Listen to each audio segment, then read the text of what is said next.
say yes. Yes. So I wasn't frustrated because I've been frustrated forever, and I already knew, like, I'm reactive, I'm just gonna chill for a week, and then next week I can figure something out. Well, that was good. That was good. So you chilled for a week. I did. I even had a fight with myself last. I can't do it. I don't know how to parent you. I'll talk to you next week. Do you know, actually, I like that. I really like that. I really was at a loss. I'm just like, I don't know. Okay, we'll talk about this later. Okay, so without being frustrated, I told you probably would be. But the thing that I really wanted you to do, and maybe you've discussed this already, I wanted you to notice, how do you parent? How do you feel inside when they misbehave? And therefore, and what do you then do? What is your tool, if you will, to correct misbehavior? What do you use? What do you do? Means punishment. Okay, okay, but what do you tend to send them to timeout, or what do you?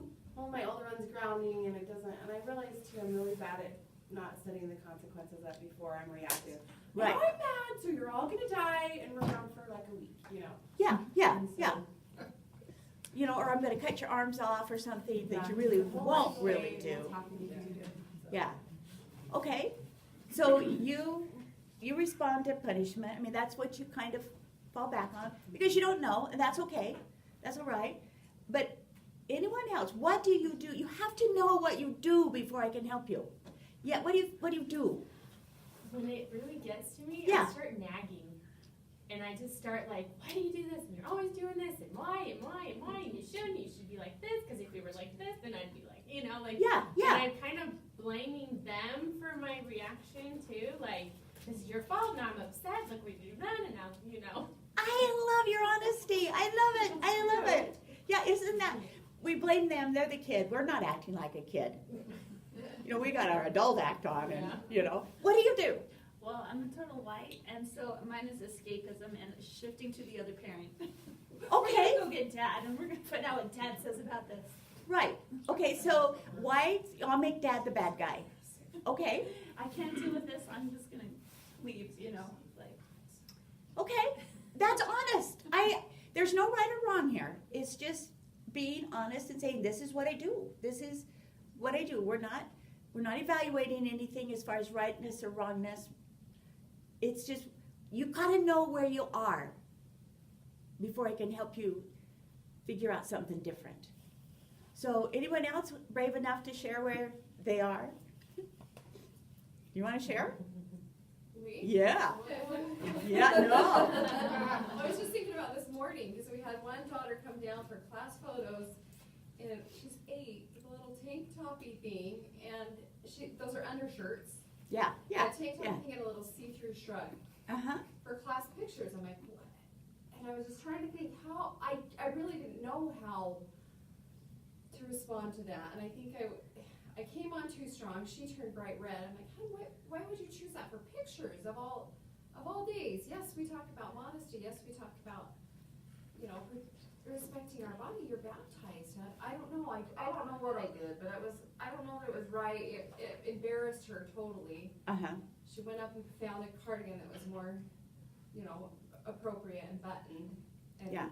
could stay close and not have her shoulders showing. But and then on the way to school, the other kid, I pulled out his homework out of his backpack that he told me he turned in on Friday. He told me he turned it in. I felt like I did the right thing where he had a Rubik's Cube that he was gonna take with him, and I'm like, you seem to be too distracted at school to remember, so we're gonna take distractions today. And you don't get it, his teacher says he can have it in class, but I'm like, so mom's gonna keep that today, and he was mad, but I don't know. Like, it feels like every situation feels so different, and I'm not sure that I'm handling it right. And then I called my husband after.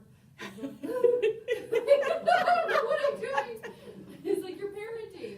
And I said to them, I'm like, my job is to be your parent. I love you, and I want to be your friends too, but my first job is to teach you the right things to do. And you probably think I'm being mean today. And I felt like I was being mean, but at the same time, I felt like they needed to know what's right, what they can do and what they can't. Okay, so what makes you feel like you're being mean? Their reactions. Right! Their Right! You're taking my Rubik's Cube? Yeah. Or you're making me change? Yeah. So So we are reading our worth or the effectiveness of our parenting by their reaction. But if they don't get something they want, what's their reaction? It's negative. So therefore, if you're going to take that as your scale of whether or not you're right or wrong, then you only are doing it right if you always give them their way. Because that's when their reaction to you is positive. And that's not right. So you have to change your evaluation scale. You have to evaluate your parenting against, number one, the promptings of the Spirit, which that, taking away the cube, was a prompting of the Spirit. That was it. A wonderful thing to do, an excellent thing to do. If you can do it at 0, what you did was fabulous. And you do that at 0, that's perfect discipline. But see, we want them to like us. We want them to, subconsciously, we want them to say, oh, okay, Mom. All right. You're so smart. I'm so wrong. You know, they're not going to do that. And yet if they don't, then we think what we're doing, our parenting is wrong.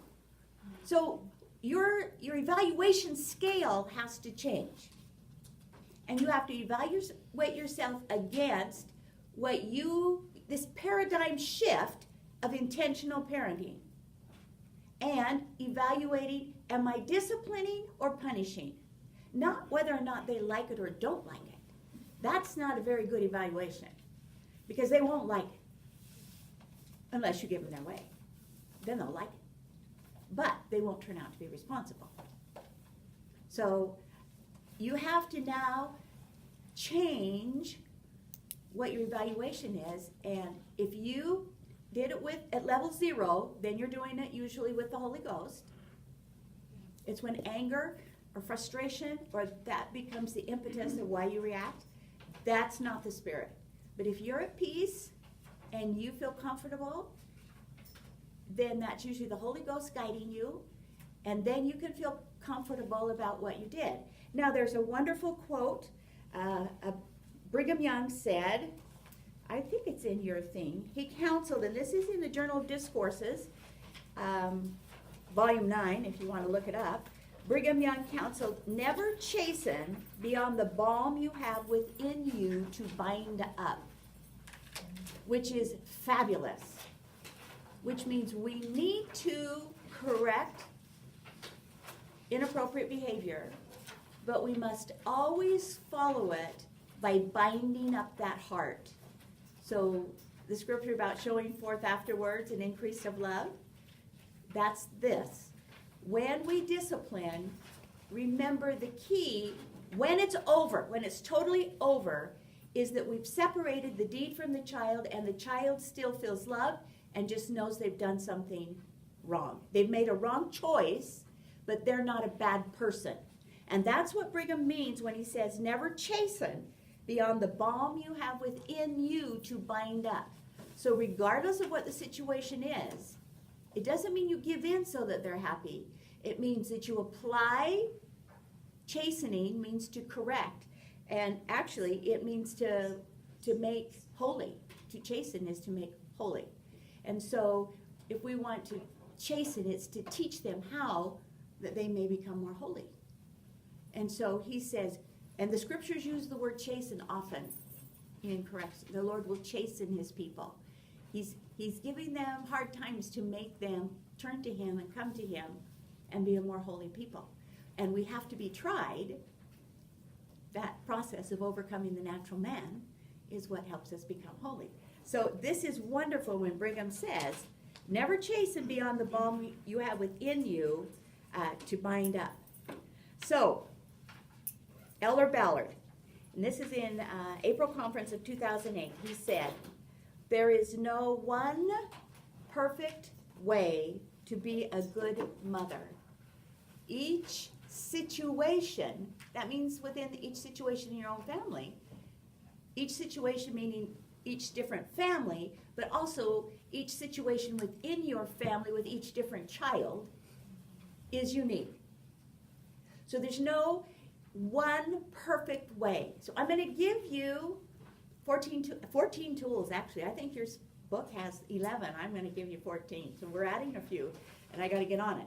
But if you use the same method or you use the same tool with every situation, which is typically what we do because we're comfortable with it.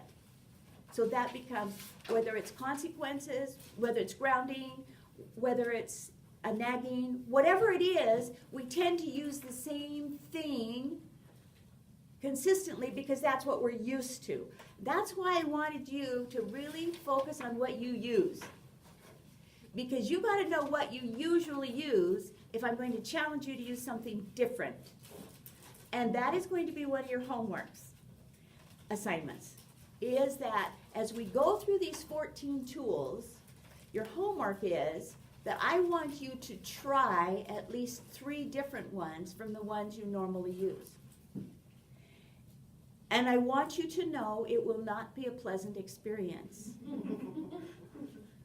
It's like putting on rollerblades the first time and falling, and trying it again and falling. But once you get used to it, so it becomes natural, then you have a fabulous experience with them. So as we talk about these new tools, your first inclination is, okay, I'll try it, and you'll try it once, and then because it's not comfortable, you'll revert back to what you've always done that never gave you quite what you wanted as a result. So remember the quote, if you always do what you've always done, you'll always get what you've always gotten. So you have to change you. Remember Boyd K. Packer's quote last week we talked about where the first thing is you have to change you before you can change them. And you will need to be committed to changing some of the ways you face discipline. Now, with those 2 things being said, I want to share with you a fabulous quote out of a conference talk that was just given here in the last conference in October. This is not your homework, but you can read it if you'd like. And that's Elder Renlund. And listen to these quotes. Here's the first one. Our Heavenly Father's... Now, first of all, remember what your goal is in parenting. Okay? Before I read you this, think about what your goal is in parenting. Got it? You don't have to write it down, but you got it in your head. Okay, now compare it to this. It will surprise you. Our Heavenly Father's goal in parenting is not to have his children do what is right. Okay, that just rocked some of your worlds. What is your goal in correcting misbehavior? So that they're compelled to want to do the right thing. To make them do what is right. Isn't that? Thank you for being so honest. Everybody else just sits there and goes, oh, I don't know. If Heavenly Father is, that's not his goal. That can't be my goal. That's our goal. I mean, typically, is we want them to do what is right. Therefore, I will compel you to do what is right. I will punish you. I will make life miserable for you. So you will do what is right. Okay, let's finish it. Because now I've got you curious. I'm sure you've all read this talk. His goal is to have his children choose to do what is right and become like him. And that one sentence right there is the difference between punishment and discipline. Can you read the whole quote again? Yeah, I will. Now I want you to think, when I read it this time, about punishment and discipline. And then plug it into this quote. Okay? Our Heavenly Father's goal in parenting is not to have his children do what is right. It is to have his children choose to do what is right and ultimately become like him. If he simply wanted us to be obedient, here again, think of how you discipline. So if his goal was simply to have us be obedient, he would use immediate rewards and punishments to influence our behaviors. What do we use to correct misbehavior? Immediate rewards and punishments. And the goal is obedience. So that's not his goal. Discipline, when we define discipline, is to teach correct behavior, train in correct behavior. It's not immediate, it takes time, but it's to teach correct behavior over time so that they internally want to choose to be good. Right? Punishment is to enact a consequence right now or reward right now to get obedience immediately. Isn't that what we talked about? It's an immediate, I want an immediate response, I want you to do it my way immediately. And we tend to give them a punishment that will cause them immediate change. Where discipline takes time. It takes time to discipline children. So it is a process, it is the process of teaching them how to become disciples of Christ by correcting the natural man. Does that make sense? Now, in the same talk, let me give you two other examples that are just so fascinating to me. And like I said, you can read this talk if you want. It's a wonder, it's not your assignment, but it really is pretty good. So these other two examples then were given in this talk. This is what he said. Then he said, if Lucifer was teaching a child to walk and the child stumbled, he would yell at the child, punish him, and tell him to quit trying. Now, I'm not sure that he would say quit trying, but he would make him feel inadequate enough that he would feel like a failure and would want to quit trying. Does that make sense? Then he said, Lucifer's ways bring discouragement and despair. Now think about what's the consequence in your child of how you correct misbehavior. Is it discouragement and despair and they're feeling like they're no good? They're a failure? That usually is the result of punishment. Then he goes on to say, if Christ were teaching a child to walk and the child stumbled, he would help the child get up and encourage the next steps. Christ is the helper and consoler.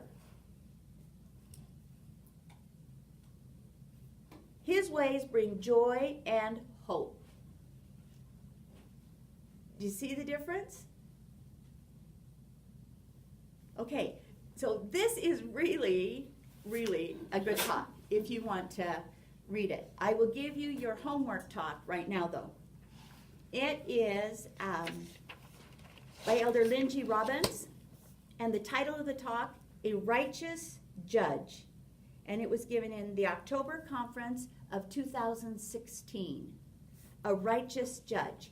Now, this is the cover, if you're looking for the ensign. This is the cover. This is the talk. And if you go over, if you actually pull it up on the second, now if you pull it up on the computer, it won't look exactly the same. But if you go to, if you have your hard copy still, you go to the ensign. On the second page, it says, the parent as a righteous judge. And I really want you to focus on that. The parent as a righteous judge. And see where you think you fall into this talk. Because when he talks about a righteous judge, literally he's talking about how you create, how you make judgment on their misbehavior. So he's talking about parenting as in correcting misbehavior. And it is a very, very good talk. It's very good talk. Who was it? Huh? Who did that talk? Who did that one? Lynn G. Robbins. Elder Robbins. Elder Lynn G. Robbins. I just made sugar cookies from a recipe of his wife this week. It's rather fun. And the Elder Rasband taught where was the elder Rasband? It's not Rasband, it's Renlund. Oh, really? Renlund. Of course, you could read Elder Rasband's if you want to, I wonder. but it won't have these quotes in it. So, and that was just this last October of 18, where he gives those Heavenly Father's goal in parenting and those 2 examples. That's in that one, and that was just this last October. It was the last conference. Okay? All right.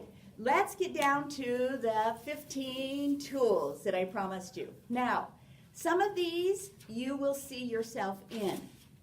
You will say, yeah, I that's one that I use. That's one of my old faithfuls. That's good. That's great.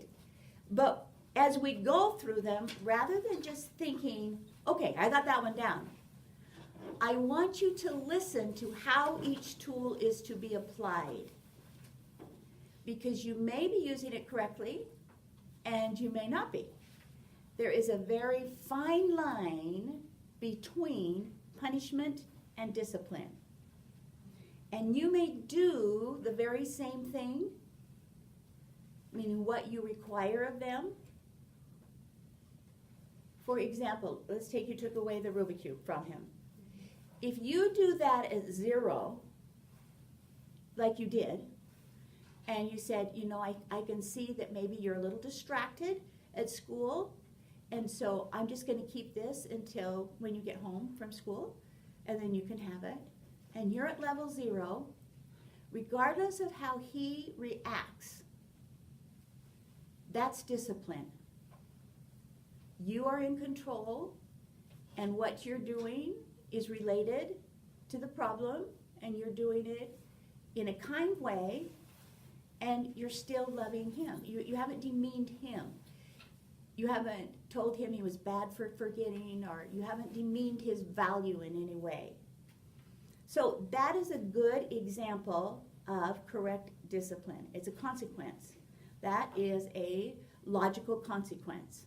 And we're going to talk about that. But that is the application of a logical consequence. But now let's take the same consequence and change it to punishment so you can see what I mean. So if she said, what? You've got your Rubik's Cube in there? You can't have that today. The tone of voice and the frustration and anger that you feel inside changes it from what could be discipline at 0 to a punishment. And the punishment, said or unsaid, gives the message of, how could you be so dumb? Even though you don't say those words, your tone and your voice and your body language is yelling the message. So that's why I say application of these things. Some of you will say, well, but I did that. I used that. But your heart was full of anger. And so it becomes a punishment rather than a discipline. Does that make sense? So as we talk about these, especially when we come to ones that you're familiar with using and you use often, then it's not just to check that off as, okay, that's one I got. It's to say, how am I using that? Am I using it correctly so it becomes discipline? Or am I using it in anger and in frustration so actually it becomes more of a punishment? Because that's why this lesson's a little bit tricky, because it's not always what you do, but it's what you do and how you do it. And that is back to the heart. We've talked so much about the condition of the heart, and this is back to the condition of the heart when you apply whatever method that you're going to have for changing behavior. Okay, number one. Number one is choices. Many of you use choices, and you may use them almost unconsciously. But you need to realize that choices is a good form of discipline.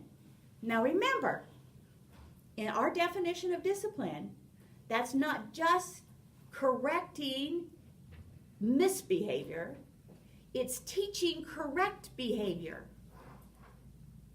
So you're almost disciplining up front before there's incorrect behavior. Discipline is teaching them to become a disciple of Christ. And that is helping them to live so that they have the Spirit with them. So when you give choices, you can give choices before they've misbehaved. And a lot of these things you're going to do them not as a consequence of misbehavior, but up front to prevent misbehavior. Does that make sense? And it's still a form of discipline, teaching. So choices. There are rules that need to go with choices. And these are the things where I say you have to evaluate how you use them. Number one, when you use choices, you can't give them a wrong choice and hope that they choose the right choice. For example, let me give you an example. Let's say I'm a real hurried morning, we got up a little bit late, and we're in a rush, and I say, okay, you can have pancakes or you can have Cheerios. Which do you want? And you're a little bit harried, and they say, oh, we want pancakes. And your answer is, oh, I don't have time to do pancakes. Let's have Cheerios. Come on, let's just have Cheerios today. If you give them a choice, either answer has to be right. You cannot give them a right and wrong choice and say, guess what I'm thinking. So one of the rules of choices is you give them a choice of two right answers. And then you have to accept. When you give them the choice, then you accept whichever one they choose. Now, some of you will say, I gave them choices and they didn't want either one. You know, they said, well, I don't want Cheerios, I don't want pancakes, I want scrambled eggs. If the third choice, if you have time and the third choice is fine with you, fine, do it. Do it. If it's not fine, or usually what they'll say is, oh, I don't know, I don't care, I don't know. You're whites who don't want to make a decision, I don't care, I don't know.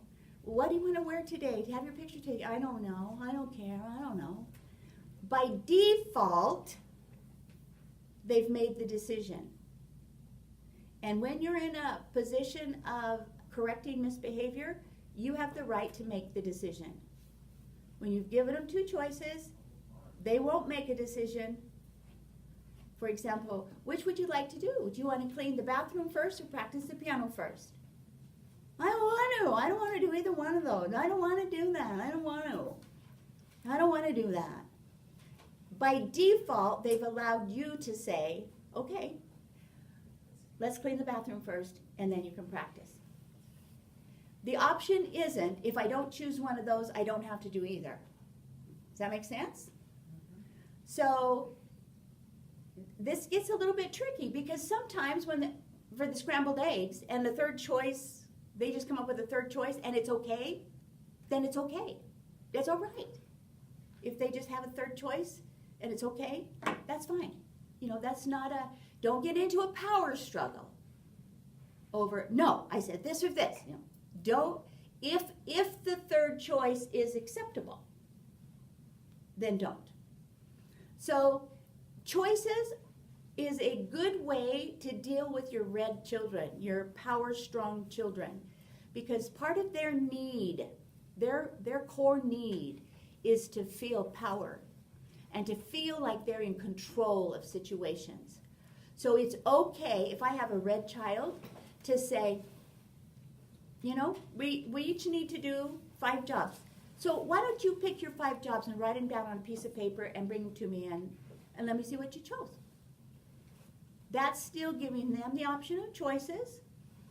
Or if you feel like that child would pick all of the real easy doing 3-second jobs, 3-second times, and not any of the hard ones, which they probably would, then you can have a list, a master list on your fridge of some of the harder jobs and some of the easy jobs. And you can open it to all of the children and you say, okay, each of you need to pick 2 from this list and 2 from this list and come let me know which ones you picked. Does that make sense? Or you can write down a master list right after school and have it sitting on the cupboard, and they initial which ones they want. But they have to do 2 from list A and 2 from list B. Does that make sense? But that gives a red a feeling of power rather than you say, okay, you need to do do. Then they feel like they have more control. It may be much more frustrating to a white child who doesn't like to make decisions, but then it becomes a good teaching tool for them to give them the opportunity to make decisions.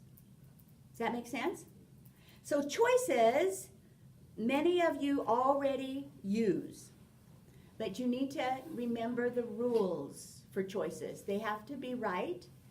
They're a fabulous way to empower children to be in control of their own lives when you give them choices, or when they're free to, make their own list of what they would like to do. Then that gives them a wonderful choice. Sometimes when you have a child crying, again, you can give them a choice. You can take your crying, separate the behavior of the child. You can take your crying to the bedroom, and I know you're unhappy, and it's okay if you like to cry, but you can do it in the bedroom, or you can stay out here and play and stop crying.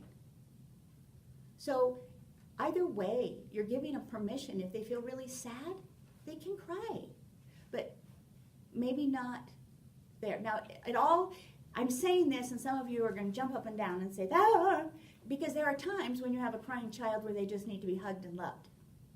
So that's a different situation. I'm talking about the ones that are doing it for a little attention and, want a little bit more, there's a little bit more power involved in it. So you might, but there again, it's a choice. You can stop crying and stay here and play, or you can take the crying, the behavior, to the bedroom. And so it's not here. Any questions about choices? Most of you use choices, but sometimes you use them with a preconceived idea of how they should go, and then that's not fair to the child. They have to both be okay answers. But choices is a pretty common, yes? So just if we discuss then all of your rules kind of about choices, that you said there's a few rules that we need to. You don't need to even discuss that with them. I No. mean, just now, Uh-huh. we've talked about everything. Yeah. Specifically. Most of them is, in choices, both choices have to be right. And choices can be given them to make choices, to empower them. And so that they can make their own lists and they can come up with their own ideas. But there again, you have to create parameters, like for jobs, where pick 2 from here and 2 from here. If you just open it up and say, well, pick four jobs, and they happen to pick some that are pretty sleazy jobs, if you have already said, just pick 4, you've opened that door so they get to just pick 4. So you need to set whatever parameters you want for those choices up front and not argue with them about it after you've already given permission to make the choices. Does that make sense? Okay, number 2. I love this one. This one is called gating. Gaiting. It's like the gait of a horse, or the gait. It's the gating. It's keeping things in motion. And what you want to do with gating, it also is a little bit. It's keeping things in motion in a positive way, but it's so that you create win-win situations. That's the goal. Is to create win-win situations. Anytime you have discipline, you don't want it to be you win, they lose. You want both of you to come away feeling win-win. So that means sometimes when they don't get their own way, their win is they know they're still valued as a person, even though they don't get what they want as far as behavior. So we want to create win-win, and gating is a fabulous way for every single child except a white. And it will not work for a white. And the reason is gating only works if the child has a hot button, and the hot button can be anything, but they have to have a hot button. When you have a white who is a relatively even-tempered child, they don't get excited, they don't get mad, they just kind of live on a flat line, fabulously easy to raise in as much as they don't react, yell at you, but they're sometimes hard to keep in motion, and they're oftentimes hard to correct because they're very prone, if you correct too hard, if you're into punishment with a white, they break and they say, fine, I can't, I quit. And then it's very difficult to get them moving again. So if you have a white child, which I had, then you say, well, if such and such isn't done, then you can't, using consequences, then you can't go to the ball game on Friday night. They'll say, okay, fine, I don't care. Or you can't have the car. If you came in late and you broke curfew, then you can't drive the car. Oh, no, okay, fine, I don't care. That's the way they are. Because they just live this line, and that's why gating does not work with a white, because when you try to use it, it's not motivating for them. It's just, fine, I don't care. Go ahead, I don't care. And so it doesn't motivate that correct behavior you want. However, gating with a child that has a hot button will really work.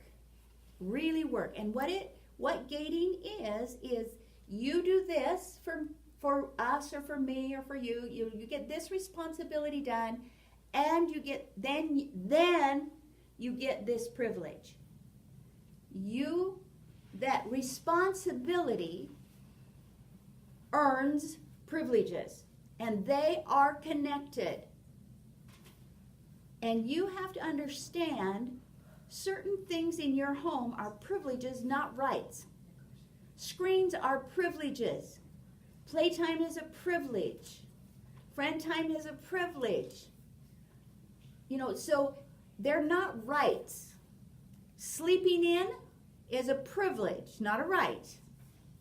So you have to distinguish and understand and not be afraid to separate the two.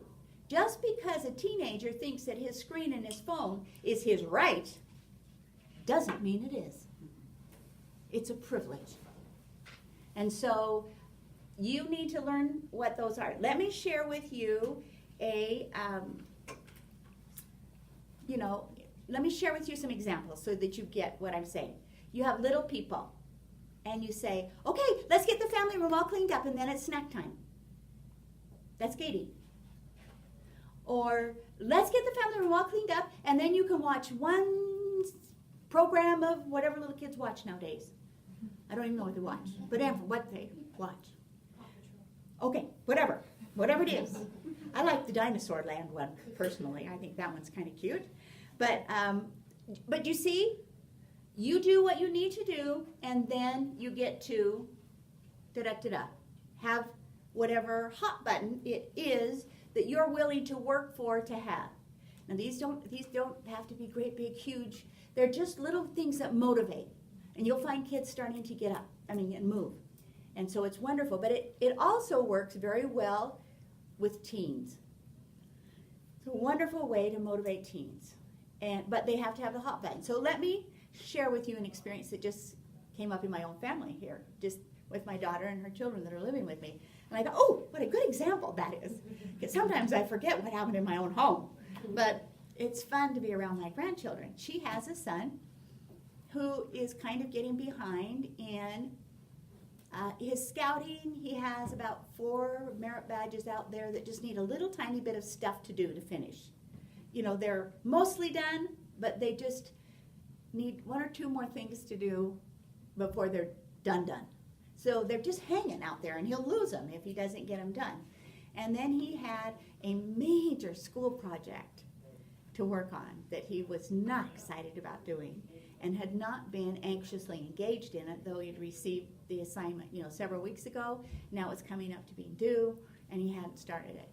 So one of his favorite things to do is play Legos. He has more Legos than Lego stores have Legos. And they're all set up on a big table upstairs, and he just kind of disappears every once in a while, and he's playing Legos. So his mom told him that until these things were done, he couldn't play Legos. And he was not happy with it, but he said, okay. But nothing happened as far as him getting involved in doing the stuff that she wanted him to do. It was still her pushing and pulling and trying to get him to move. So Legos is not the hot button. Does that make sense? Even though he adores Legos and builds Legos and he has castles and Star Wars and all kinds of stuff built out of Legos and he loves them, that was not the motivating hot button. Now he's also way into Nerf guns. As a matter of fact, for his birthday, we went over to a church and had a huge Nerf gun war. And we had a lot of fun. I mean, we all had our bandanas to show what team we were on, and we were out shooting each other. And I mean, and my daughter has Nerf guns, and he has several Nerf guns. And so anyway, we had this great big war. So you know the Nerf guns are his big deal. She had promised him last week, he was off school, and she took him over to the Army-Navy store, which is something he really wanted to do off Chinden. And he saw a little cap gun. It was like a pistol. And I don't know, what it shoots aren't, not caps, like little round yellow something, pellets or something? Air pellet gun, is that what they're called? I don't know. Anyway, the gun was like $6. It's a toy, it's not a gun, it's a toy. And so he was just thrilled with this gun. So my daughter said, okay, I will buy the gun, I will buy the pellets, and I will buy the target. And when these things are done, you can have them. And so they went home and made a list of all of the things, each merit badge and what school assignments had to be done. And let me tell you, from that moment, that young man has not been off the computer doing his assignments. And his mom would say, okay, I kind of think you need a break. Why don't you take the dog out and run the dog a little bit? He says, nope, I got to get these things done. I've got to get my assignment done. I've got to get this thing done. And so that obviously was a great hot button. And she did not have to do anything else. Now what was very interesting for me is the bystander to watch. He's a wonderful young man, but like most youth, will go to the lowest level that you require. I think that's typical. And so he would write this paper, and then he'd say, okay, can I send it in? It's done. And Janice says, no, you need to come let me edit it. So she would edit it, and she is an editor. I mean, she can be brutal. She really does it. And so she corrected a lot of corrections, and so then he used to go back and correct it on the computer, and so he would. He'd say, okay, now can I send it? She says, no, print it off, and bring it back to him. And he had to do that, I think, 4 times, which typically would make him very angry by that last time. And he never even ruffled. He was amazing, amazing. He still doesn't have his gun yet, but he's very, very close to getting it. So you have to know the right hot button. Does that make sense? And then the motivation comes from inside them. That they are now motivated because they want something. But when you talk about that quote that we were just read, that Heavenly Father's plan isn't instant rewards or punishments. He would use immediate rewards and punishment to influence behavior. It's not immediate. You can earn it over a little bit more time. It is not instant gratification. So the hot button really works, but they have to have a hot button. And then it works magic. It works magic. But if they don't have a hot button, and some of you will say, that didn't work. Well, they don't have a hot button. Or you have the wrong hot button. Just like the Legos was the wrong hot button for him, but the gun was the right one.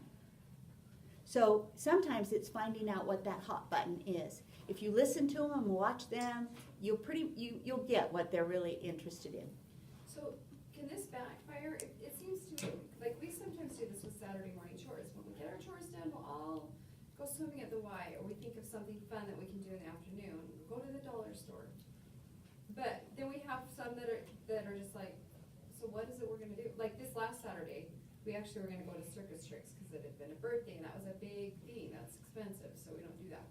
But we kind of do, my husband's like, I don't even wanna tell them, because they're gonna decide whether it's worth it to do their Saturday chores.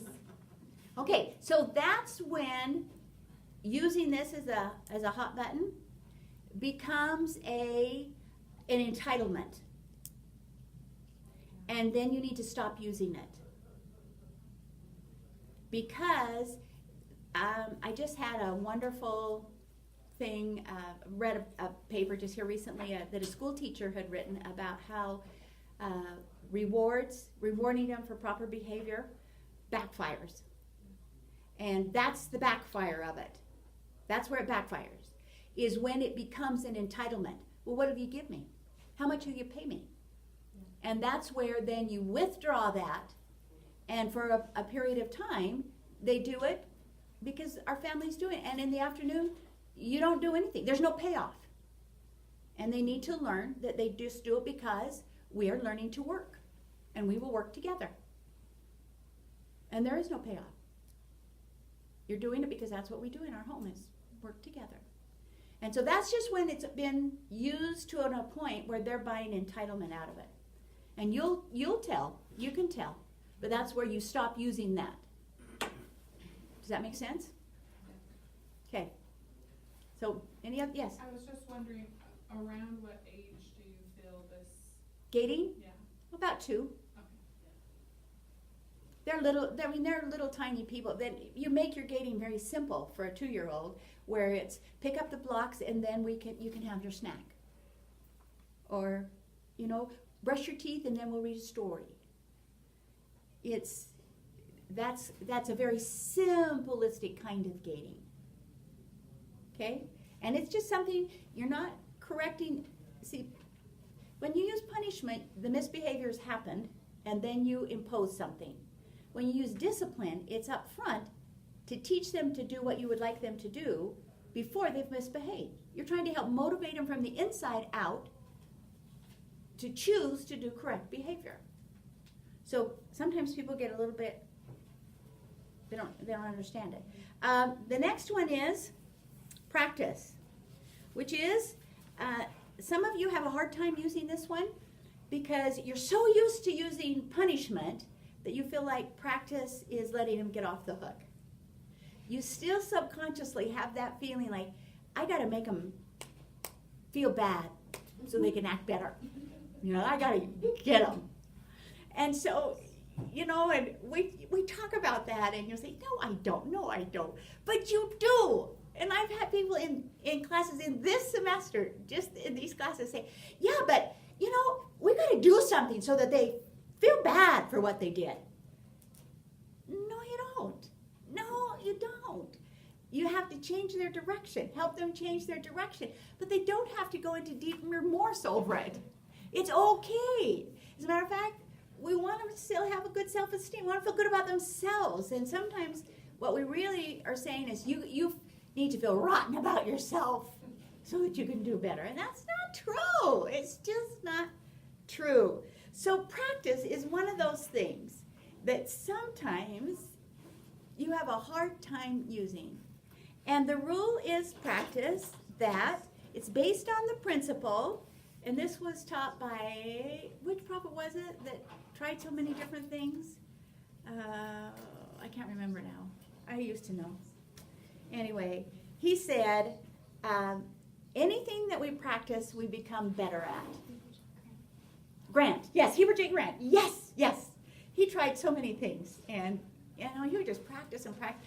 Remember the story about the time he was they were going from Salt Lake, to St. George or something, in a carriage for a conference, and he wanted to get better at singing, so he was singing all the way there, and his poor counselors were just, could you stop? And he didn't really sing, he was learning to sing on key, so it was, but it's that principle that whatever you practice, you become better at doing. Whether it's basketball, whether it's piano, whether it's doing dishes, whether it's whatever. And so the principle is, if you don't do it right, you simply get to do it again. That's all. There's no lecture. There's no consequence. There's no withholdal of privileges. It's just you get to do it again. That's all. And that must be imposed with you being at level 0, or it does not work. This one quickly changes from practice to punishment. If your tone is wrong, if you're the least bit irritated, if it comes across angry, then it changes, and it will become a punishment. Let me share with you a quote. This was by Chief Plentycoops. He was a crow chief of the crows. He said, "My people were wise. They never neglected the young or failed to keep before them deeds done by illustrious men of the tribe. Our teachers were willing and thorough. All were quick to praise excellence, without speaking a word that might break the spirit of a boy who might be less capable than others. The boy who failed at any lesson got only more lessons, more care, until he was as far as he could go." So think about your children who you've taught to make a bed properly, and they just consistently don't get it done right. Maybe what they need is just more you one-on-one teaching and training and having them have practice than you yelling at them, because yelling at them simply discourages them. So practice is simply the opportunity to do it over, to do it again. Now, let me tell you about a couple of experiences. One, that I used this a lot with my children. It was very effective because it's without lecture and it's without any kind of moralization with them. And so my kids, when I had all of them sitting on a row with me, and my husband never sat with us. He was either bishop or he was on the high council or whatever, and he was never there with us. So I would always have all of these little urchins with me on the row. And they very quickly learned that if they didn't sit by mother, who always had a baby on her lap, and they weren't here and they weren't here, my ability to reach them, so they chose to sit further on down the row. And then, typical of normal children, they would poke each other, punch each other, pick at each other, because I would not let them take toys to church or books or whatever. They were old enough that they could sit in sacrament meeting. And so I would do what you do and do the shh and the shh and the be quiet and the shh and the shh, and it didn't work. So one day, I was particularly irritated with them. And so on the way home, I said, "Okay, guys, as soon as we get home, we need to have a family meeting. So I need everybody to go into the family room and sit down. We'll have a meeting." And so they're thinking, "Woohoo, we're going to do some fun. We're going to make cookies. Look, this is a good day. Mom's happy." They all went and sat in the living room. And so I came in and I gave them the principle. I said, anything we practice, we become better at. And we really are not very good at being reverent in church. So we need to practice this. We really do need to practice. So, how should we behave in sacrament meeting? And they gave all the correct primary answers. Fold your arms, don't punch, don't talk, I said, you're right. Let's do it. I says, let's practice. So everybody do it. Let's see if we can do it for 10 seconds. So everybody folded their arms and got quiet for a minute. And do you think that 9 little children can keep quiet for 10 seconds? They can't. It's impossible. When 5 of those are boys, it is impossible. And so it didn't take about 4 seconds. And they were pulling faces at each other and starting to laugh, And so obviously didn't work. And so I just said, okay, guys, that didn't work. So let's try it for 15. We need more practice than I thought. Let's try it for 15. And so we started over. They made it a little bit further, but of course they cracked up. Of course they. And so we tried it about 3 times, none of which they made it. And I say that because some of you will want to try it and want to do it until they make it, and you may be there all day. Because then they'll start bawling, and then they'll get mad. And they weren't mad yet, but they were, they were getting the principle. So finally, after about 3 tries, I said, okay, we just really need to work on this. Let's go have snacks. And then we went in the kitchen and had lunch or whatever it was. So the next Sunday, so I had them all in the car, on the way to church, I said, do you remember what we did after church last week? Yeah, we had to practice. And he says, yeah, we did, didn't we? Well, let's see if we can do better this week. Let's just see if we can do better in church this week. So we went and we sat down. And of course, right after the sacrament, it doesn't take very long before somebody starts it up. But this time, all I would have to do is lean out, catch their eye, and say, and it was like, now, do I think they were sitting there really hearing what was going on? And the answer is no. But they started to listen better so that at the table afterwards we could have conversations about what did you hear from the speaker and what did he say, and then they realized that there would be an accountability. And did we never ever practice again? Oh no, we had several practice sessions. But they'd go 2 or 3 or 4 weeks or a month or so, and then we would practice again. And it didn't take long before they got it. And then when my kids were little, I can raise one eyebrow. And so then I didn't even have to say anything. I just raised my eyebrow at them. And they would go, mm. Or they'd turn to the person next to them and go, Mom's got her eyebrow. You better be quiet. And so that then became a friendly way of correcting them, where they knew I was serious, but it didn't make them feel demeaned or, of less value. So that's one way of practice. Let me share with you another way of practice. Many of you, and this is in Boyd K. Packer's book called Teach You Diligently, this example comes from. And he said that sometimes children will come in from school, and I'm sure none of you have this, and leave their backpacks right in the door. Whoop, dump. And then they go straight to the kitchen or the bathroom. They either go to the bathroom or they go straight to the kitchen, one of the two, and the backpack's sitting right there. And you'll say, okay, come back. I need you to put away your backpack.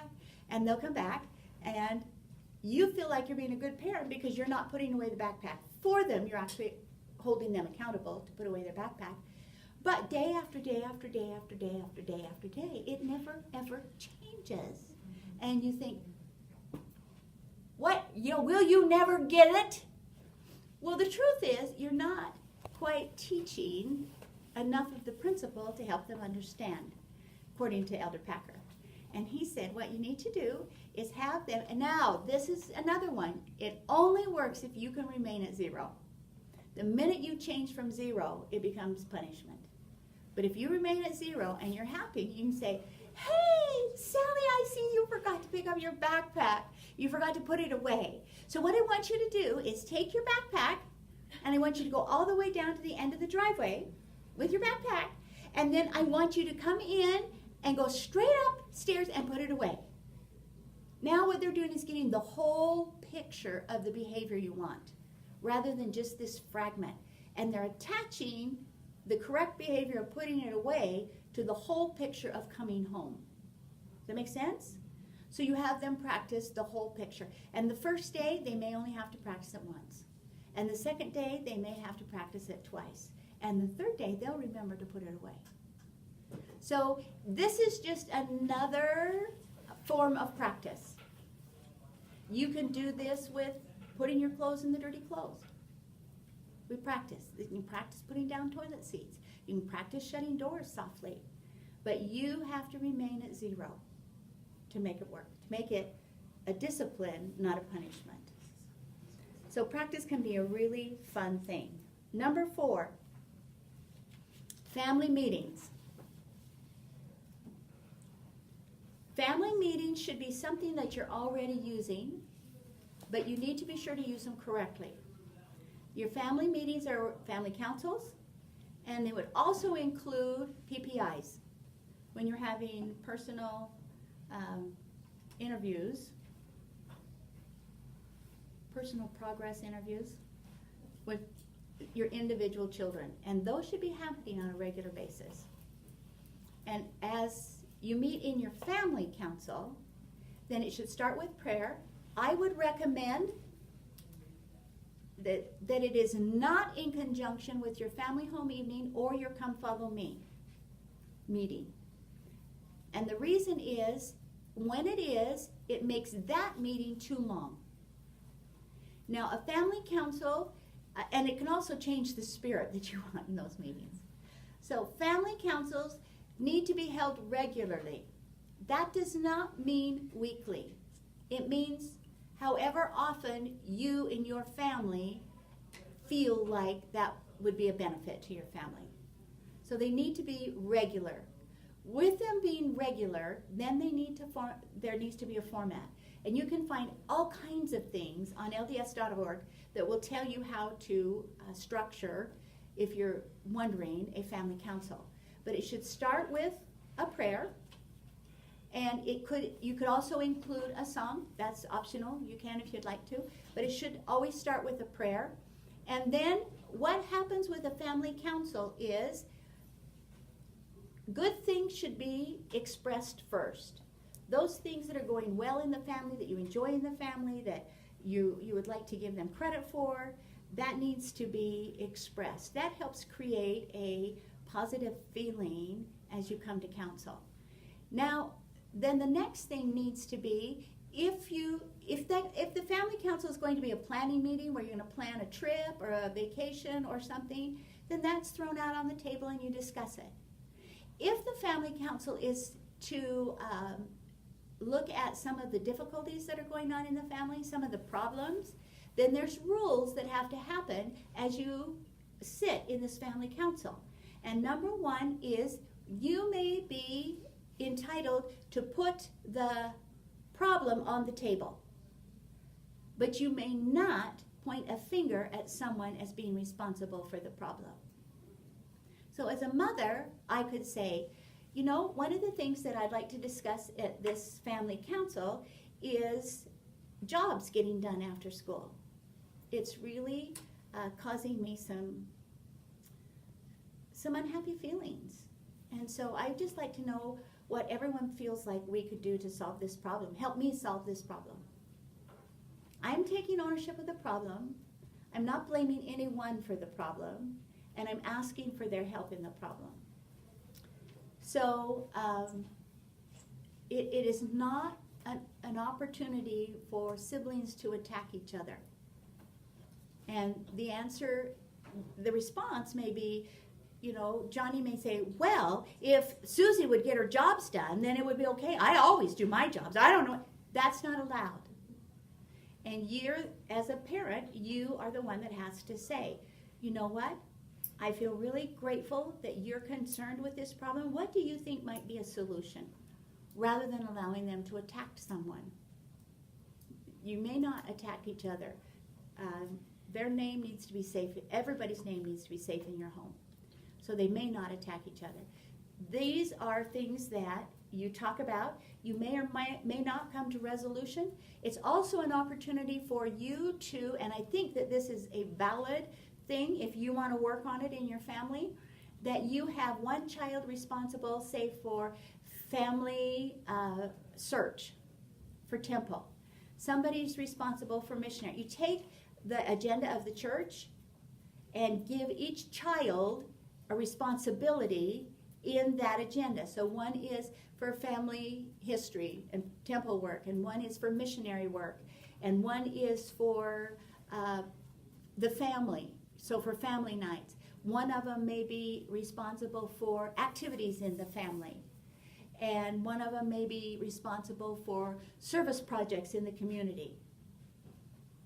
Now, as each one they're the chairman, or they're called to preside over that, or you can give whatever title you'd like to it. But as you come together again in family council, then each one of those, have you ever been in a bishop's council, sat in council?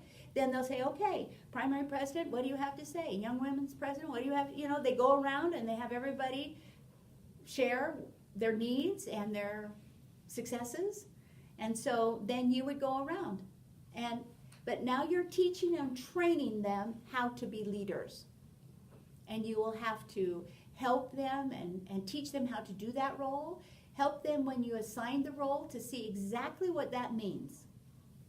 So the one over temple, you can say, okay, this means that our family needs to have 4 names to take to the temple every time we go. So you can do it. You can teach somebody else in the family to do it. You can teach, whatever. Help them see what that role means. You don't just give them a responsibility and not train them in the responsibility.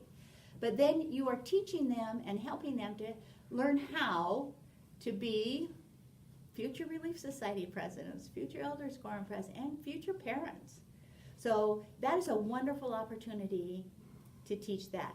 You also may choose to use the option of, on your fridge, put a piece of paper that says Family Council Agenda.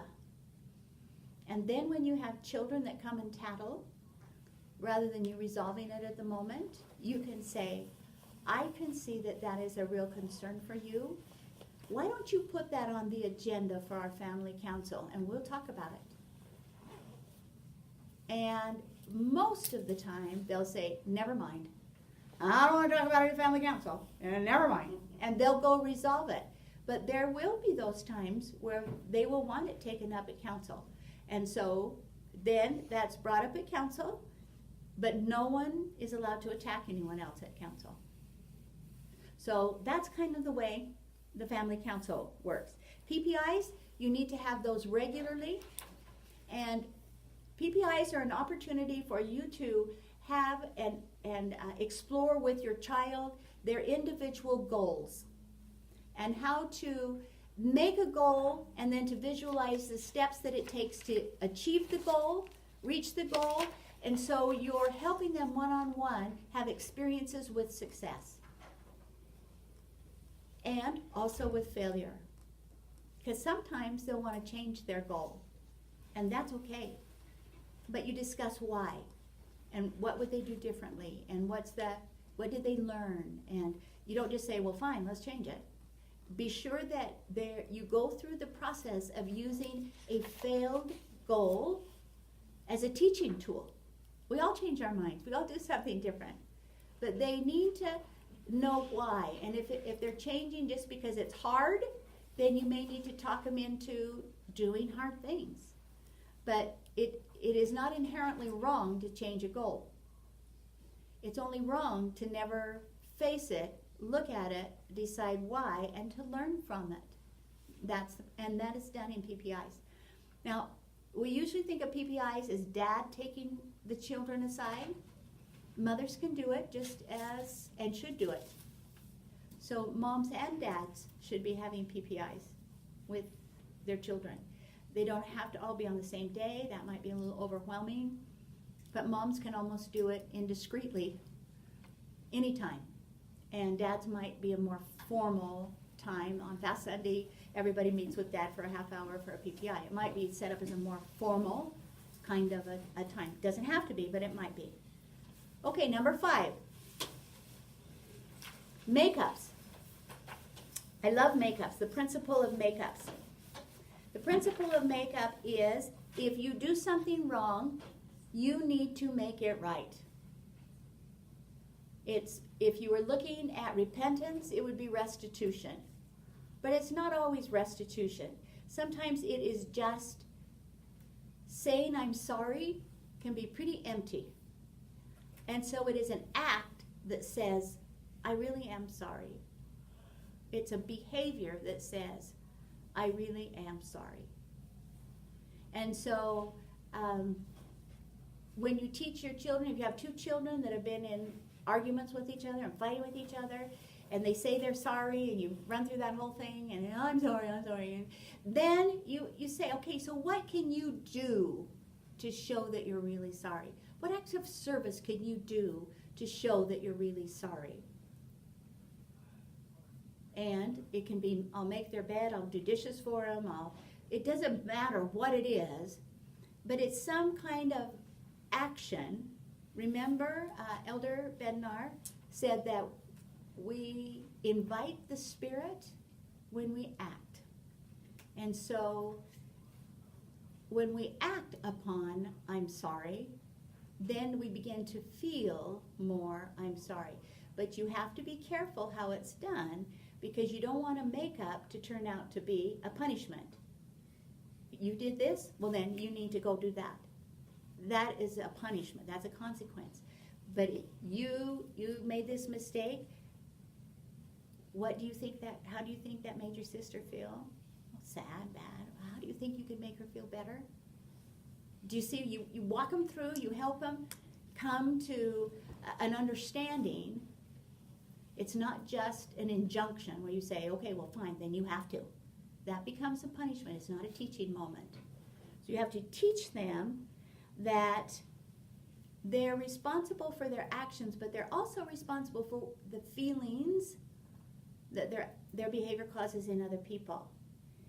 And you may look at this as kind of, a tool that you're not interested in using that much, but look at the beauty of this tool in a marriage. If we teach our children to do make-ups when there's conflict, then that makes discussions in marriage come to a happier ending. When somebody, we say, oh, well, I'm sorry, but then we go away carrying that feeling with us. Whereas if somebody did a makeup, really quickly, let's just say your husband was going to come home at a certain time, and he didn't make it at that time. And he's late, and he's late, he's late, he's late, and you're waiting for him, and you want him to be there. And finally, an hour and a half, 2 hours later, he comes through the door. And if he says, oh, I'm just so sorry, I got detained, we had another meeting, and I'm so sorry, your feeling is, fine, fine. But you're still,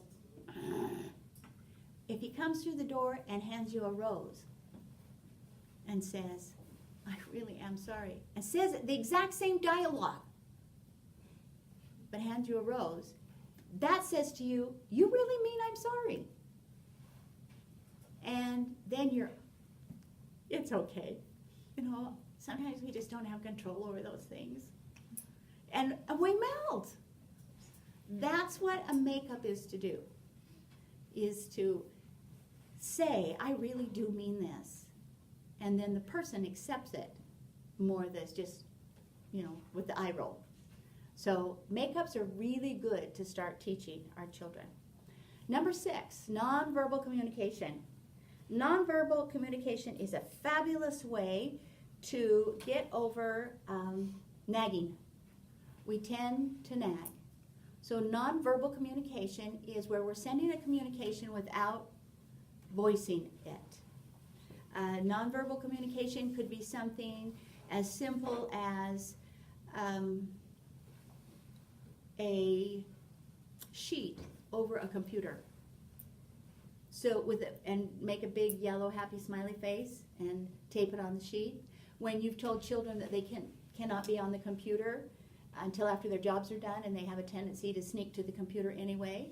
So rather than going through the redundant lecture that you do every day, just put a sheet over the computer with a smiley face on it. They know, they got the message. Say you have a dog, and it's somebody's assignment to feed the dog, and they always seem to forget, I'm sorry, I'm sorry, I'm sorry, and you're nagging, you go feed the dog, and go feed the dog, and why haven't you fed the dog? So then you come up with a nonverbal communication that's a reminder, and you'll say, okay, how about if the dog isn't fed, I turn your plate upside down at the table, so that you know that when we have dinner, you're to come to the table. And if you have time and you see your plates upside down, you can run really quick and feed the dog and come back. But if we're really there and we're going to have prayer, you may not keep the family waiting, but you may sit down, have prayer, and then you're excused to go feed the dog, because the dog needs to eat before you eat. So, but that then becomes a reminder that you don't have to do the lecture series for. A note on a bathroom mirror that says, this bathroom is condemned until further notice, or something. That just means it's time, it's past due. Those little things, they can be humorous, they can be fun. See, they don't have to be a problem. I do have to share with you a story about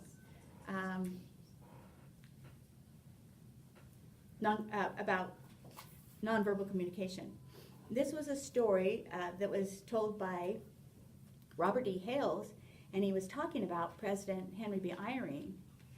And he said when President Eyring and his family lived in Rexburg, they had 4 sons, Henry J., Stuart, Matthew, and John. And later on they were blessed with daughters. But he said this story happened in President Eyring's home. And he said, my brother and I were in front of the TV one Saturday night around midnight, says Henry J., that was one of the sons. A comedy show was on that we should not have been watching. The basement room was dark except for the light of the television. Without warning, this is nonverbal, Mother walked in. She was wearing a white flowing nightgown and carrying a pair of scissors. Making no sound, she reached behind the set, grabbed the cord, and gathered it into a loop. She then inserted the scissors and cut the cord with a single stroke. Sparks flew, and the set went dead. But not before Mother had turned and glided out of the room. That's nonverbal. Unnerved, Henry J. headed to bed. His innovative brother, however, cut a cord from a broken vacuum, connected it to the television, and soon the boys had plopped back down in front of the television, hardly missing any of their show. However, Mother got the last laugh, Henry J. says. When we came home from school the next Monday, we found the television set in the middle of the floor with a huge crack through the thick glass screen. We immediately suspected Mother. When she was confronted, she responded with a perfectly straight face. I was dusting under the TV, and it slipped. From that point, they never had TV in their home. And if you listen to President Eyring talk, he'll say that his kids were raised without TV. And that's why. He doesn't always share that. As a matter of fact, Robert D. Hales shared it in a talk. President Eyring did not share it in a talk. But then they didn't have TV. But that's nonverbal communication. Now, some of you might have problems with your marriage if you do that to your computer screen. But it's quite okay to hide cords, to, you still have access to making those things work or not work. And you can find ways, in nonverbal ways, no lecturing, she didn't need a lecture. And she certainly solved the problem. So that's part of nonverbal communication. Okay, putting children in the same boat. Most parents have a hard time with this because we want to buy children's feelings that somebody has to be right and somebody has to be wrong. And so we tend to buy that and say, okay. So putting them in the same boat is saying, as a parent, you both have agreed to fight, therefore you will both do whatever. It doesn't have to be a negative. It could be a positive kind of thing to do, but you're going to do it to them. You're not going to say who's right and who's wrong. You're just going to say you've both agreed to fight, therefore you both will whatever you choose to make happen. So here's one that you can use in putting them in the same boat. You'll find that children, if you have children who tattle a lot, the reason that they tattle is because they want to make one kid look good and one kid look bad. So I'm coming to tell you what that one did so that I look good, and you can see how rotten that one is. And then you'll like me better. So when you have children that are in this kind of competition, putting them in the same boat becomes an effective way of dealing with the problem. So when you put them in the same boat, what you're going to do is, for example, maybe you can say, I can see that you two have both agreed to argue. Therefore, I need you both to clean the sliding glass door.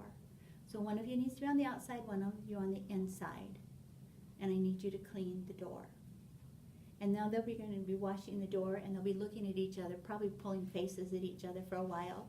But then they start laughing and they start giggling. And you can say, I can see you two are really having a difficult time getting along.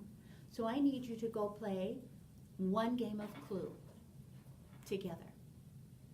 So it doesn't have to be make them feel bad so that they'll act better.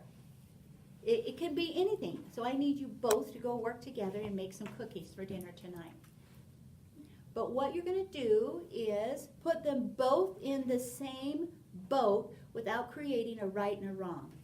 Now, one of the real creative things that I've heard as I've studied over the years is some mother, clever mother, took an egg timer, or those little game timers, you know, the hourglass ones that the sand falls down in, and said, okay, I can see that you're both agreeing to argue.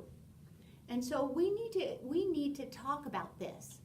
Now, in the beginning, and probably most of the time that if you choose to use this, you will have to mentor it. You can't put them out on their own and expect them to do it. But you'll say, okay, Sally, you have the timer. And he's not allowed to interrupt. He's not allowed to be defensive. He's not allowed to say anything during your time. And then he will get time, and you may not say anything. That's the only rules of the timer. And so you give her the timer, and she'll say, oh, it wasn't fair. You took my ball. Yeah, it wasn't fair. And it just makes me so mad when you take that away from me. And I just don't even like you. And I don't want you to play with me. So she goes, and she fills up her 3 minutes. So, or whatever it is. And so then you turn it over and you give him the opportunity. And he says, well, the reason I took that is because you kept teasing me and you kept coming into my room and poking on me. And so that made me really, really mad. And so then he says his side. And you take it back to her. And she can say, well, I just did that because you wouldn't play with me. And I just wanted to play with you. And you just wouldn't come play with me.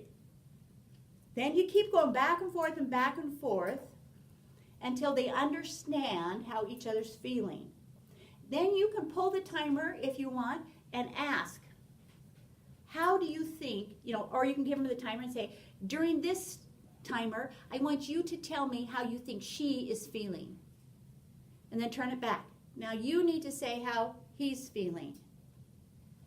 Then you'll usually find that on their own they will come to resolution if you keep giving them turns back and forth. The first time you use this, they will be very, very frustrated because they won't know how to see it through to the end. And you may need to be there to help them with dialogue, help them with questions, help them with feelings, help them to, help them see what's being said and help them understand. The better way to do it is each time you get the timer, you have to say a sentence or two that repeats back to that person. You were mad because, that repeats back to what they were hearing. And then they can say their own part. And then this person has to repeat back what they heard. Then they can say their part.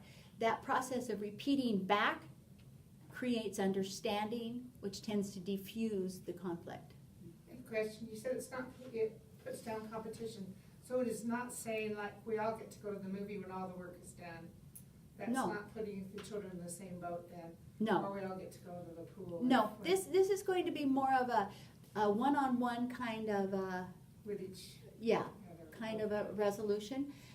You can use it as putting all the children in the same boat, saying if everybody doesn't get their work done, then nobody will get to go.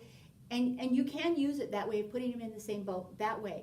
But you have to be very careful when you use it that way that the first children don't gang up on the one that didn't get their jobs done. Right.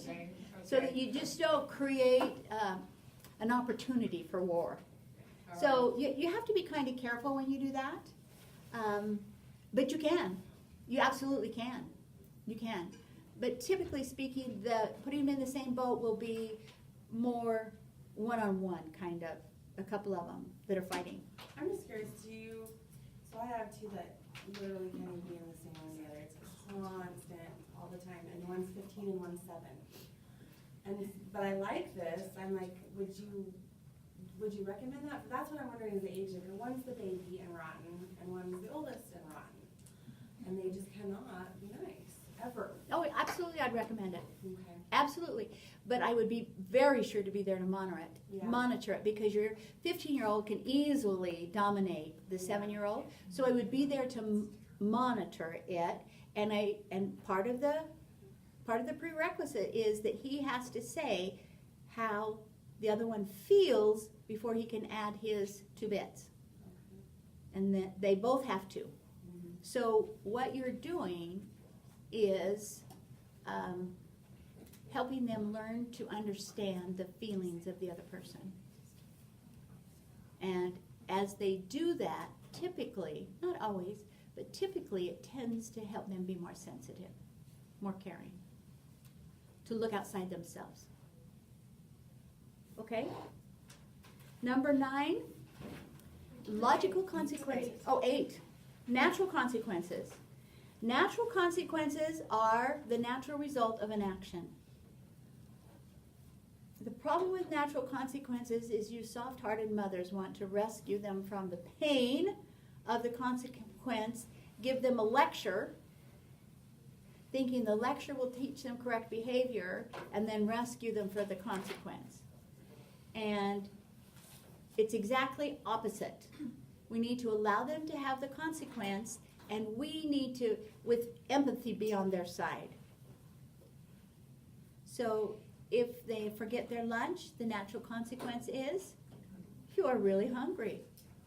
Now, the problem you have sometimes with schools is they won't allow natural consequences to follow through. So if a child forgets their lunch, they require that they go down and get a lunch ticket and eat lunch. And so then the natural, then you're going to impose a logical consequence, because then they would have to earn the money to pay back for Not the to write it ticket. out to the teacher and say, this is what I'm Some of them teaching. will do it, Yeah, some of them some won't, you know.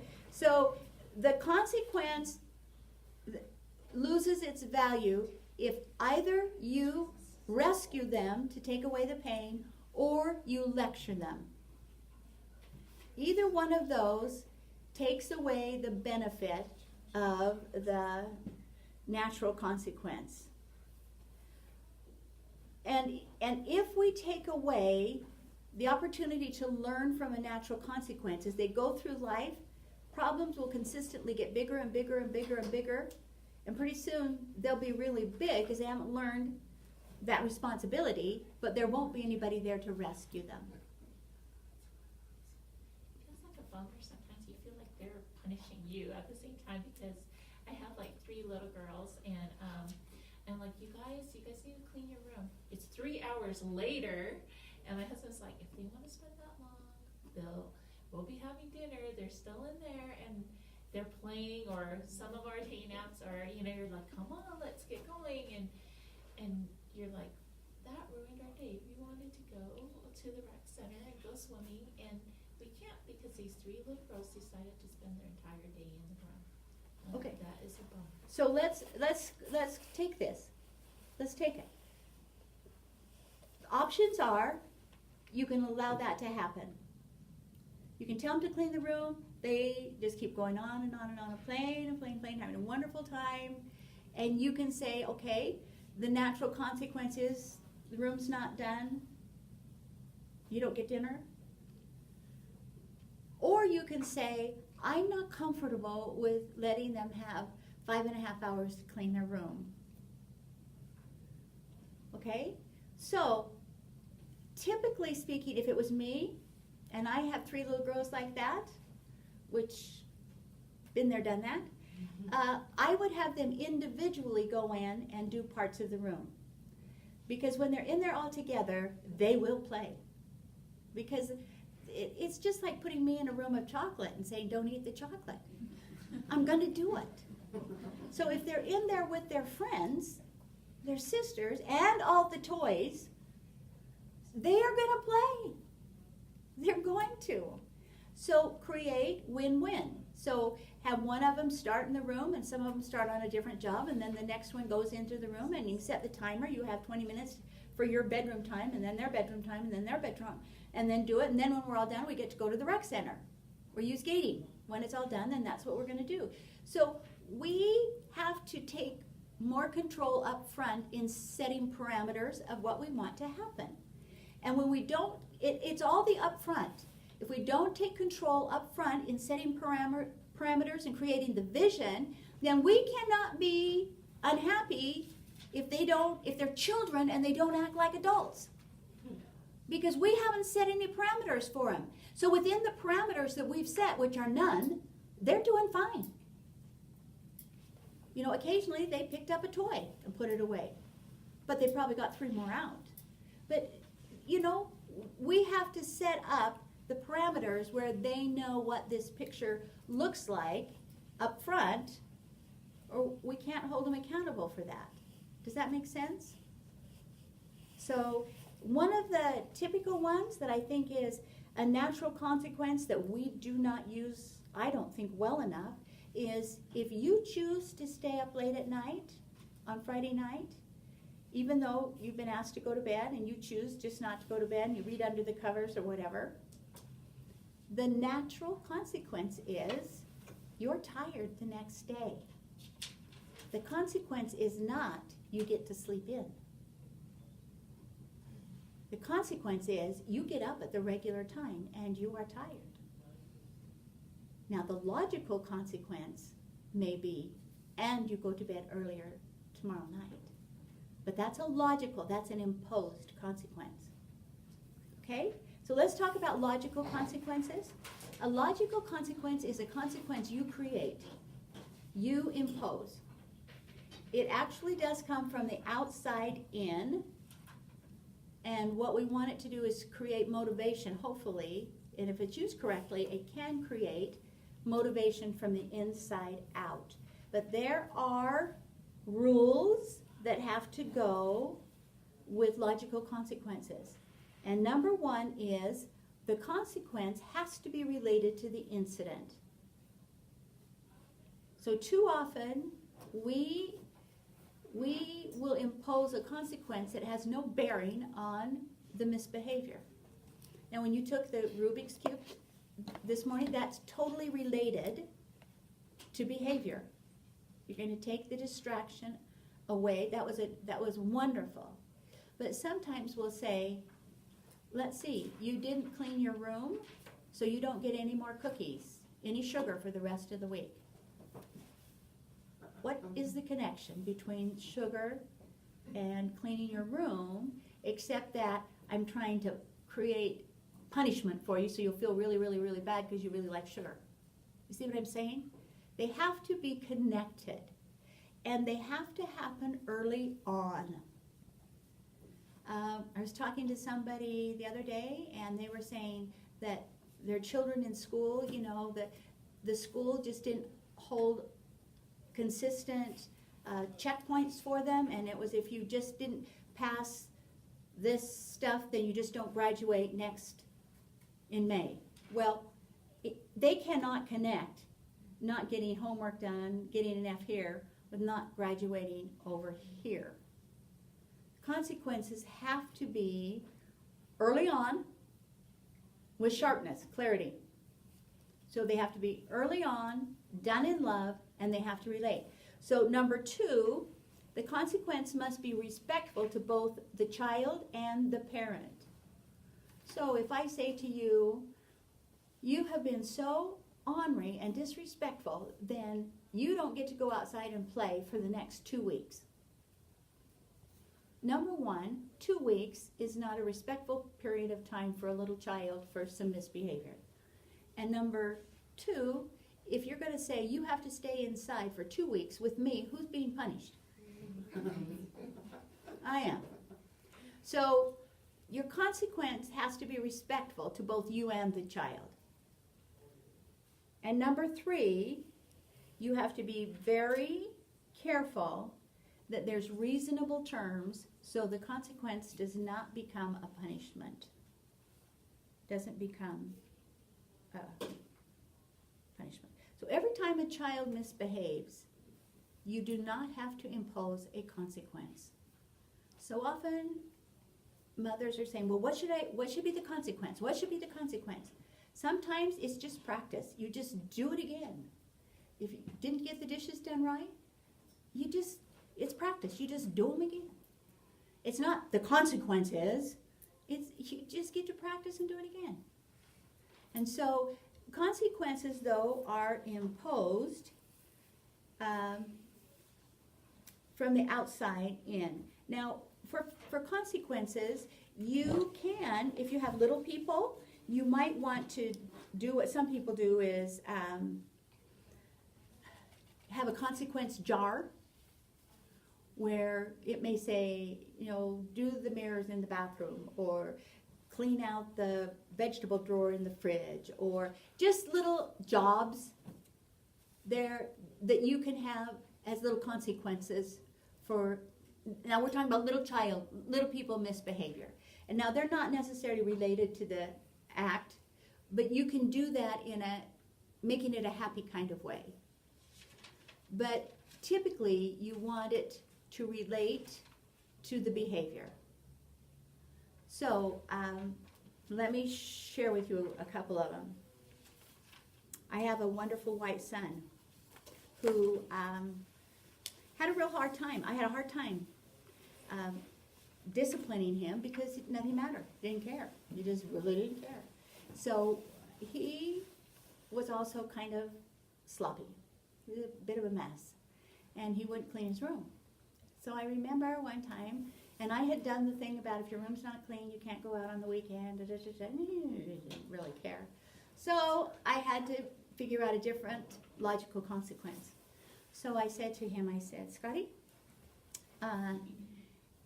I will give you till the end of the week to clean up your room. And if not, then the maid will come.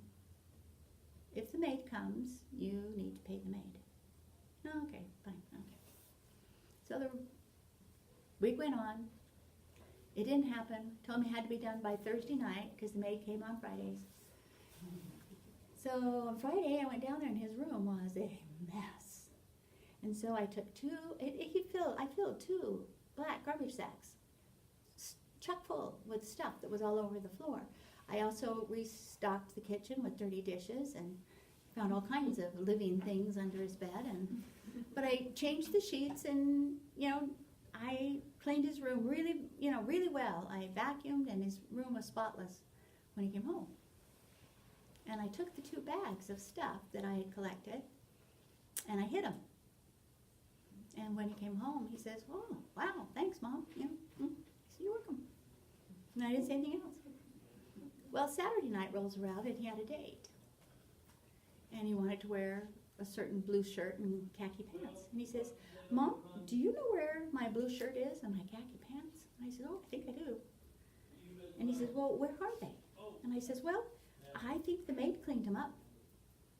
And he says, "Well, can I have them back?" And I says, "You can buy them back. Got to pay the maid." And he said, "Well, what do I have to do?" And I said, "Well, it's $20 for a bag. So if you want to get $20, I'll sell you a bag." "Well, can I look through the bag and see which one it's in?" "Nope, but you can buy a bag." And so I got the 2 bags, and I had the 2 bags. And he brought me his $20, and I said, "Which one do you want?" And he picked one. He went out down to his bedroom, emptied his bag on the floor, and came back up, and he says, "Mom, I found my pants, but my blue shirt's not in there. Can I trade this bag for that bag?" And I said, "No, but you can buy the bag, $20. So he paid me another $20, $140. And I gave him the bag, and he found what he wanted to wear on his date. And Monday morning I went down and his room looked thrashed because all the stuff was still all over his floor. And I said, "Scotty, you have until Thursday night to clean up your room, or the maid's going to come again. And if the maid comes this time, I will take it all to DI." I said, "Okay, I don't care." So Friday morning I went down and it was a mess. And so I must admit, I took out like his suit and his Nike shoes that I didn't really want to rebuy. Those things that I really didn't want to rebuy. I hung those up and I put everything else in garbage bags and I took it to DI. And he came home and he says, Mom, do you know where my clothes went? I said, yeah, they're at DI. What? Yep. And you know, if you didn't need them, that's where they are. And so the next week, he went to DI and bought a few things to wear, and he started to become an avid fan of DI. He loves DI to this day. He loves DI. Loves it. And he's gotten some great things there. But those are consequences, and some of them are hard to impose. And I'll tell you another one that you'll really think I'm horrid. I just have to tell you this one about my son. He never watches, so I guess it's okay. And I just want you to know, this is my oldest son. His name's Nate, and he was seminary president. He was valedictorian of Boise High School. He just, he was just a really good kid. But he did have an attitude when he was a senior in high school. And he came to me once and he said, Mom, the seminary council is going to go to Utah for conference. Can I go?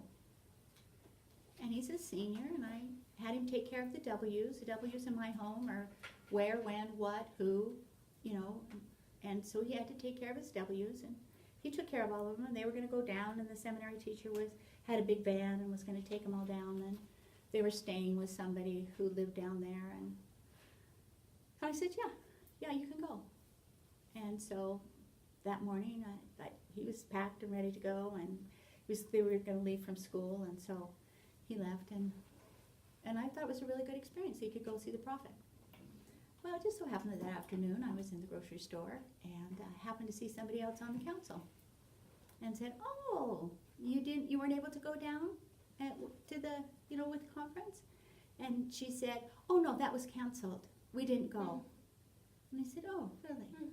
How interesting." So, what was really interesting was that I can't remember why I ended up down in Utah, but I actually drove him home, and he talked. He's not a talker, but he talked all the way home, 6 hours all the way home, and he told me about every conference talk, and he told me about which ones he liked and the priesthood session, and I knew he had been to all of them. And then when we got home, I was still trying to figure out what I was going to do. And so I went in and I was talking to his dad, and he came in. It was about 10:30 at night. It was dark outside, and he says, "Mom, I need to talk to you. Can I talk to you for a minute?" I said, "Yeah." You forget we just talked for 6 hours, but I said, "Yeah." He says, "Let's go for a walk." And so we walked down our driveway, and we lived out in the country and on an acreage, and we had a gravel driveway, and we walked down the driveway, and he said, "Mom, I just have something to tell you." And I said, "Oh, what?" And he said, "The seminary council didn't really go to Salt Lake." He said, "I know you're going to find out." Yeah, I already have. And he said, "But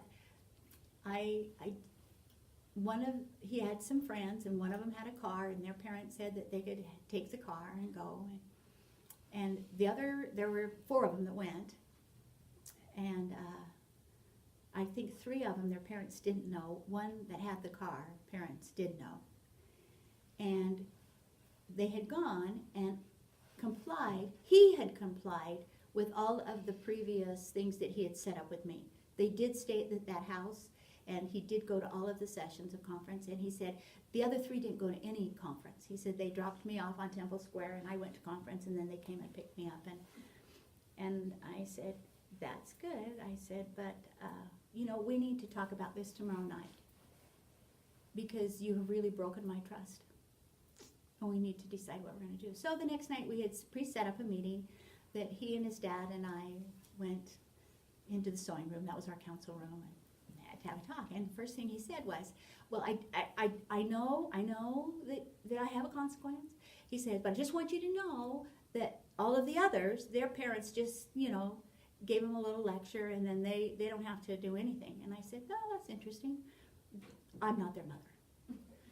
And I said, what do you think should happen? How can you rebuild my trust? And he said, well, he says, I think I ought to be grounded for 2 weeks. And I said, okay. That's fine. He was a very social young man, so if he says he's going to stay home for 2 weeks, I thought, that's probably good enough. So that was the way it was. And so we started into this week, and he is pleasant. He does more than his jobs at home. He is so kind. He's so good. He's so wonderful. Towards the end of the week, he came to me. He says, Mom, can I talk to you? And I said, yes. And he said, when I said 2 weeks, he said, I didn't realize it was my senior prom that last weekend, the last weekend. And he says, I really want to go to prom. He said, will you give me that day, that Saturday, if I give you another whole week of being grounded? And I said, no. And he said, okay. And then I went in the bedroom and cried. But I didn't let him see me cry. So he didn't go to prom. About, into the next week, I had the seminary teacher call me. And I was really good friends with him. And he said, Carlene, there's a new girl that's just moved into Boise that doesn't have a date for prom. Would it be okay if Nathan just sort of took her to prom, like, I won't say a service project, but it was sort of like a service project. And I said, and he said, he wouldn't be going who he wanted to go with.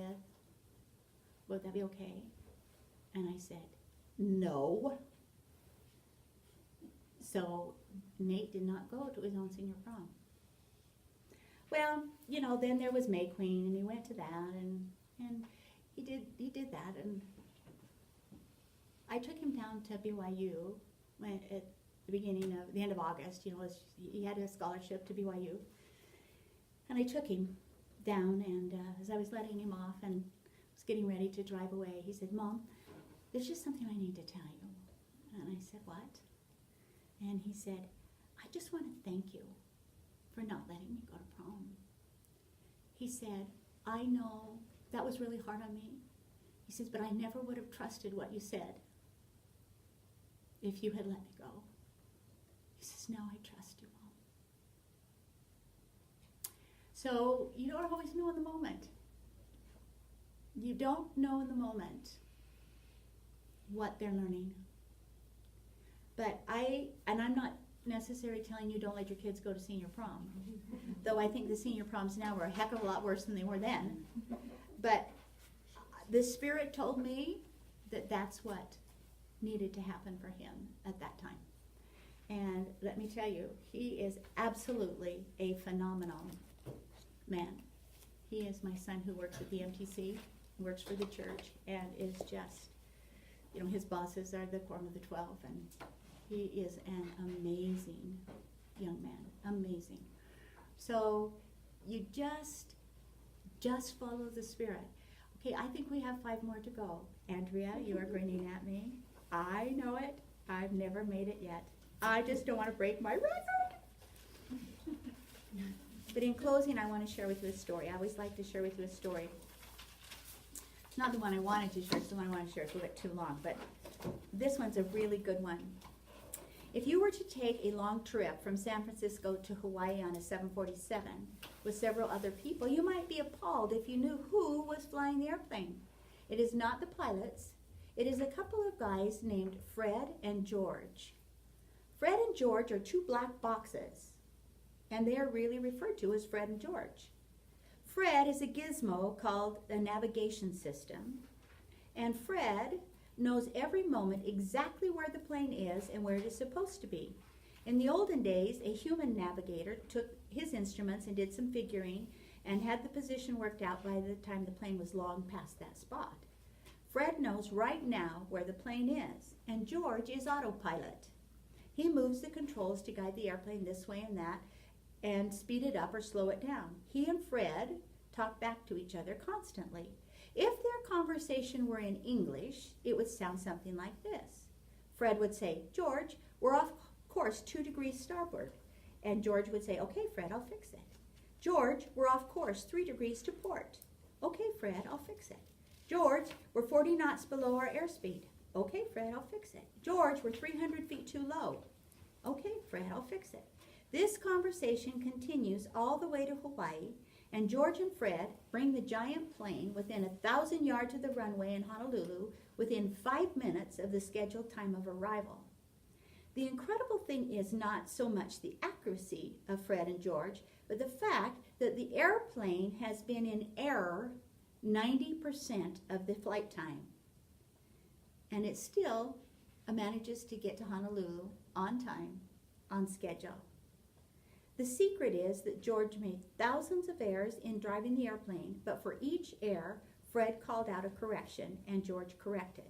The flight line was made up by 1,000 small jogs that crisscrossed the ideal straight line and still put the plane at its destination when it was supposed to be there. A rocket travels to the moon in exactly the same way. If we human beings could see that we can get a 747 to Honolulu or a rocket to the moon even after having been in error 90% of the time, we might be a little less uptight about being in error ourselves or having our children in error. Problem is not that they're in error. It's that we need to correct the error in love and keep their destination pointed to the celestial kingdom. And I say this in the name of Jesus Christ.